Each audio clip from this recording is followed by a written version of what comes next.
Hi, we continue in Genesis 46 today with a passage that might seem boring and irrelevant to our modern eyes and ears, just a list of 70 names of Jacob's children, but actually set in its context as we're beginning to look at here in this unit and particularly today in this chapter 46, it does a couple of amazing things without which there might not be something we call a Torah and perhaps not even something we call a Bible, at least not with a continuous narrative of the people of God from the beginning of creation all the way at least through exile at the end of 2 Kings.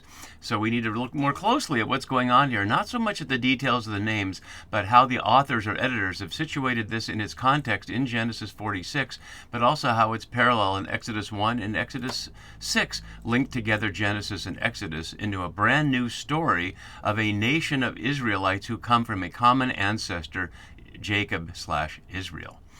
So as you can see on the right side of the screen, as I did in the introductory video for this unit, which I encourage you to watch if you haven't yet, we looked at this first scene last time, and now we're on this scene, and then we'll follow the rest of it. And I noted down here some of the elements I'll look at today about some of the things that the book of Genesis accomplishes in these chapters. I won't go over them again now.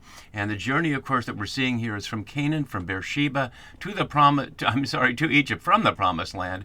We know, if we're readers of the whole story, that it's to Goshen, in particular the city of Ramesses, but Jacob doesn't know that yet, and the story's not really concerned with that. So as we look at the structure of our scene, and we saw last time there was this nice tight chiasm. As I noted last time, there are two chiasms. The second chiasm had in the middle of it a sort of fun thing in Hebrew. It's still fun in English. His son's sons with him, his daughters, and his sons' daughters, which in Hebrew, reading right to left, was sons, daughters, sons. And then all the offspring he brought with him. And here offspring is the common zera for seed. Here in the next verse, which you can see on the right side, the NORSV also translates offspring, as my note below has, is sons. And so that's one more sons, and I put that there. So this one here in verse 7 is zera, seed. And I was noting last time that Jacob coming into Egypt is something like a farmer with his various 70 children and now a bag of seeds, so to speak, to plant more in Egypt. I'd like to suggest that's part of the theme of what's going on in these last chapters. And we'll note that just a couple of verses down, we won't look at it in detail, but you see here on the right side, the children of Simeon include Shaul, the name also of Saul, the king before David, the son of a Canaanite woman, highlighting that the very kind of child, the son of a Canaanite woman, that made Rebekah and Isaac so angry at Esau for marrying Canaanite women and had Jacob sent back to the old country to find Leah and Rachel in that situation, now are fully included. And there's others that will be included, along with the two Egyptian children of Joseph, who are not only included in this scene, but later on we'll see Jacob claims them for his own, which is to say they become part of the nation of Israel.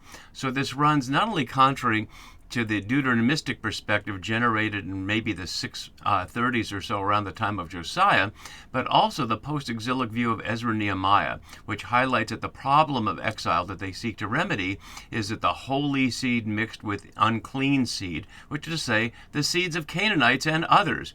And so Genesis is setting this up in a post-exilic late way, perhaps even as late as the Ptolemaic Empire, the Egyptian empire that vied with the Seleucid Empire, both descendants of Alexander the Great's Greek Empire, over control of Jerusalem and its environment for a couple hundred years, from after Alexander the Great in roughly the 330s BCE to the time of the Hasmoneans, supported by the Romans, in roughly 180 or so, when the Maccabean revolt takes place. But throughout that time period, the Ptolemies and the Seleucids vied for power. So what we're seeing in our story here may well have to do not just with the Egypt of the Exodus story, to which it's linked here, but with the Egypt of the audience's world, the Ptolemaic world. We'll have to decide that more as we go. So again, without looking at all the details, just note a couple of things about this while we're on this scene here. So there's some interesting numerical elements. We find out that there's 70 only at the end down here. And that leads a number of scholars and scholarly articles to grapple with the fact that the Septuagint has 75. And we tend to think of the Septuagint as later, written as it was when? After Alexander the Great, precisely in Ptolemaic Egypt, in Alexandria, as it's understood. And the very name Septuagint, spelled out in normal scholarly parlance with the Roman numerals LXX, means 70. So 70 there, 70 in the Genesis version in the Hebrew, and 70 in the Table of Nations back in chapter 10, although that's not marked as 70. So all those 70s may have a lot to do with each other, although we can't know exactly about the Septuagint one. But at least in this article that you can access from the Torah.com, an excellent scholarly source accessible to ordinary people without some kind of academic subscription, as much of the material I provide has, highlights the Septuagint version is almost certainly older than the Hebrew version. 5 children of Ephraim and Manasseh being left out of the Septuagint to make the Hebrew version, which reinforces the idea, although the article I just showed you doesn't cite that this text we're seeing here is later than the Septuagint from which it's taken, which really reinforces the idea that we're talking about the Ptolemies here, and perhaps roughly the time of Daniel and the time of the books of Maccabees, but we won't have to go down that road right now. Instead, let's look, as I was showing in the introductory video, of how what we see here in the left column on the right side here in Genesis 46 at least has a hinted parallel in the beginning of Exodus here, highlighting this summary here, and the total of 70, which we saw again all the way down here, making that almost identical. But also what we see here in Exodus 6. And we see Exodus 6, I was again noting in the introductory one, that starts with Reuben, like in Genesis, Simeon, like in Genesis, Levi, like in Genesis, but then does what it's concerned with, which goes to Moses and Aaron. And by linking it to Moses and Aaron, it highlights that Moses and Aaron come from the same lineage as the tribal named people of the sons of Jacob, even though, as you can see in this column here, they're not named as the sons of Jacob there. They're simply the heads of the ancestral houses, translating the father's house, that Bayat Ya'ab, which is to say just the basic social unit of society, but not necessarily linked in Exodus to the Jacob story. Let's look at the Exodus story more closely here, and we can see some interesting things. Because what I'm suggesting here is that Exodus 6 is an insertion in the narrative of Exodus, which, according to my understanding, was written probably several hundred years earlier in the 9th century BCE to justify Jeroboam's rebellion against Solomon's son Rehoboam. And in my my series on the books of Samuel and on the books of Kings, I highlight that, as well as in my book Come Out My People, and the more recent version, Creation or Empire, coming out in the beginning of 2026, depending upon when you're watching this video. So I highlight all the aspects of how Exodus, the core of Exodus, is older, but this story is certainly inserted after the knowledge of Genesis. At least part of the knowledge of Genesis is known to the audience, as you can see from the bolded parts here. So let me take a step back and see what we're seeing in this larger chapter. The italicized parts here are what I was just showing from this chart here, so focusing on that, and then extending it all the way to the end, including the other people after Aaron and Moses. So there we see them bound together, Reuben, Simeon, and Levi, and Aaron and Moses. But this part is framed, as you can see from the color coordination here, and I can make that a little bigger so we can see that a little better, with things that we already know from earlier in Exodus. And this is only as inserted in chapter 6 in Exodus. So the fact that Moses spoke to Yahweh and that he's a poor speaker, we already hear in Exodus 4:10, and then it's repeated at the bottom here to frame our section.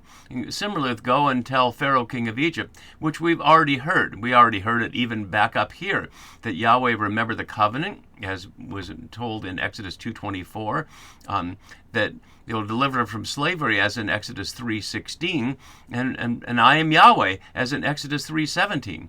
So there's nothing in the Exodus story itself that's new in Exodus 6. This is just stitching this together so that we can see these parts here, plainly inserted here amidst this. Because we didn't otherwise need to hear again that Yahweh's heard the groaning of the Israelites. We just heard it a few chapters before in Exodus 2:24 and what followed, which led to the burning bush story. So what we have here is this. God also spoke to Moses and said, I am Yahweh, as in Exodus 3:15, right after the burning bush. I appeared to Abraham, Isaac, and Jacob as God Almighty, which is El Shaddai, but by my name Yahweh I did not make myself known to them. But actually, Genesis says otherwise in 14:22, in 15:7, in 24:7, and others as well. I won't try to grapple with that now, but the authors of this passage in Exodus 6 seem to not know some of those little details from Genesis, but I won't go down that rabbit hole right now. I also established my covenant with them to give them the land of Canaan, the land to which they resided as aliens. So what that's doing is it's putting the covenant back into Genesis as opposed to the covenant at Mount Sinai that emerges later in Exodus, and certainly is the older one of the two. That covenant that once they've actually left Egypt behind and are a wilderness people, now they can make a covenant with the creator of the wilderness out there away from Egypt. But before they end up in Egypt, before the parting of the Red Sea, before they end up in the wilderness, before the parting of the Red Sea, way back here in Exodus 6, we see this connection here, that there's a covenant with Abraham, Isaac, and Jacob, and that's what's being remembered here. And so, by doing this, by reminding, I will take you as my people, notice not as a nation, as I was noting in the previous sections. The table of nations, the Goyim, are all the others. But this is a people, an im, something special and unique. And that's what makes Israel different than all the other nations, according to these texts. I will bring you into the land that I swore to give to Abraham, Isaac, and Jacob. I will give it to you for a possession. But notice here the details of that are not laid out. We'd see the details that in the book of Joshua, but this text is not concerned with the details. It's concerned with the continuity with the patriarchs that now are connected to the Exodus story here. So before we leave this, let's just look down at a few of the names that are the details. So as I noted here, the son of a Canaanite woman. And as one scholar noted, 4 foreign mothers are named or implied. This is also true in the genealogy of Jesus in Matthew 1. But one has to ask the question, not only for us as modern readers, but for the original audience, and even for the Ezra and Nehemiah people, who else would the mothers be at the story world's time of just the sons of Jacob being the original Israelites? There obviously are no other Israelite women for them to marry. And so part of the fiction here is all of the mothers have to be Canaanite women or something else related to that, but what else would they be other than what we'll hear way down here is an Egyptian woman. And we see that explicitly stated in verse 20. To Joseph in the land of Egypt were born Manasseh and Ephraim, whom Asenath, daughter of Potipharah, priest of On, bore to him, as we heard back in chapter 41 twice. And so she's the only named mother in this whole unit, is the Egyptian mother. So what might the Ezra and Nehemiah people have thought of that Joseph, who's the one who, much like Ezra and Nehemiah, have a relationship with empire that seems to be to the benefit of the people that he's a part of, now establishes 2 members of the eponymous tribes, Ephraim and Manasseh, as we'll see later Jacob adopting in a sense, who are openly Egyptian. Again, what else could they be? They could not be pure Israelite. By the time of Ezra and Nehemiah, of course, centuries or perhaps a millennia after the story world of the patriarchal narrative here, that's obviously possible. But by situating this narrative at the beginning, it highlights that it could never have been the case that Israel as an identity could have been pure. But it doesn't matter, because Genesis started with the idea that all human beings are made in the image and likeness of God. And so we don't need to worry about whether there's pure or impure people in terms of birth and seed, as Ezra and Nehemiah suggests in a racial-like argument, not racist in the way we think in terms of skin color, but in terms of ethnicity in that sense, but that all people are in the image and likeness of God. So it's not a matter of ethnicity, it's a matter of whether they embrace Yahweh or are willing to embrace Yahweh. And the person we don't know who's willing to embrace Yahweh or not is Joseph. So we'll have to see how that plays out in the last few chapters of Genesis. So we'll stop now on that and recognize that at the end of this chapter, there's more, and we'll continue with that as it moves into the narrative in chapter 47 around the land. See you for that next time. Bye-bye.